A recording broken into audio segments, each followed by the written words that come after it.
নির্বাচনের জন্য যে কাজগুলো করার দরকার সেই কাজগুলো আমরা শুরু হতেই দেখতে পাচ্ছি। আমরা সেই কাজের আশেপাশে নাই, কিন্তু আমরা যেই কাজগুলো করতে চাচ্ছি সেটা মনে হচ্ছে ক্রমান্বয়ে বিগত দিনে যেগুলো আমরা দেখে আসছি মনে হচ্ছে একটা ভিন্ন রূপে আবার সেই কথাগুলো আমাদের এখানে আমাদের মধ্যে একটা কনভারসেশন এটা চালু হয়ে গেছে। এখানে সংস্কারের কথা বলা হচ্ছে, এখানে যারা বসে আছে সব সংস্কারের লোক। আমরা 31 দফার সংস্কার দিয়েছি, তার আগে 27 দফা বিএনপি সংস্কারের প্রস্তাব দিয়েছে, তার আগে 7 বছর আগে দেশনেত্রী বেগম খালেদা জিয়া ভিশন 2030 মাধ্যমে সংস্কারের প্রস্তাব দিয়েছে।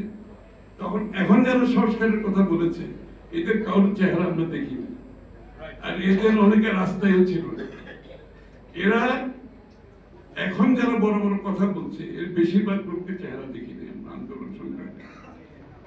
আর এদের মধ্যে কেউ তো মাঝে মধ্যে চেহারা উকি চুকি মেরেছে যখন শেখ হাসিনার ক্ষমতার চাপ তাদের উপর গেছে, তারা গর্তে ঢুকে গেছে, গর্তের থেকে আর বের হয় না। এখন গর্তের থেকে বেরিয়ে আসছে, এখন তারা আমাদেরকে সংস্কারের দিচ্ছে, কি বলে তালিম দিচ্ছে, সংস্কারের তালিম দিচ্ছে তারা আমাদের। আর শেখ হাসিনা যাওয়ার আগে তো বাংলাদেশ, শেখ হাসিনা পরবর্তী বাংলাদেশ কি হবে এটা কিন্তু মাথায় রেখে আমরা সংস্কার প্রস্তাব দিয়েছি। হাসিনা পরবর্তী কিভাবে বাংলাদেশ চলবে, নতুন বাংলাদেশ আমরা করবো, এটাকে মাথায় রেখে আমরা সংস্কার দিয়েছি। আমরা নতুন করে শেখ হাসিনা যাওয়ার পরে সংস্কারের কথা বলছিলাম তো, আমরা সবাই মিলে এই সংস্কারগুলো আমরা করেছি। 27 দফা বিএনপি ছিল, আমরা যখন যুগপথে আমরা ঐক্যবদ্ধ হয়েছি তখন ওনাদের মতামতের পরিপ্রেক্ষিতে এটা 31 দফায় নিয়ে যাওয়া হয়েছে, এবং 31 দফার সংস্কার বাস্তবায়নের জন্য আমরা যে আগামী নির্বাচন পরবর্তী জাতীয় সরকার গঠন করে 31 দফা বাস্তবায়ন করব সেই কোথাও বাংলাদেশের মানুষের সামনে তুলে ধরা হয়েছে। এবং সবচেয়ে বড় কথা হচ্ছে 31 দফা নিয়ে আমরা গ্রামে গঞ্জে যাচ্ছি, শহরে শহরে যাচ্ছি, লোকজনের কাছে তুলে ধরছে 31 দফা। ইতিপূর্বে কোনোদিন দেখেছেন আপনারা বাংলাদেশের রাজনীতিতে সংস্কার প্রস্তাব নিয়ে জনগণের কাছে যেতে? এর আগে কোনোদিন দেখেছেন আপনারা? কোনোদিন দেখেন না।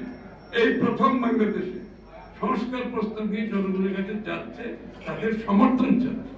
কারণ দিনের শেষে আপনি যত সংস্কারের কথা বলবেন, দিনের শেষে সংস্কার হতে হবে গণতান্ত্রিক প্রক্রিয়ার মাধ্যমে। গণতান্ত্রিক প্রক্রিয়ার বাইরে গিয়ে কোনো সংস্কার করা যাবে না। এখানে কাউকে নতুন মালিকানা আমরা দিই নাই, বাংলাদেশের মানুষের মালিকানা অন্য কাউকে মালিকানা দিই নাই যারা আগামী বাংলাদেশের সংস্কার করবে। বাংলাদেশের সংস্কার হতে হবে গণতান্ত্রিক প্রক্রিয়ার মাধ্যমে, বাংলাদেশের মানুষের সমর্থনের মাধ্যমে।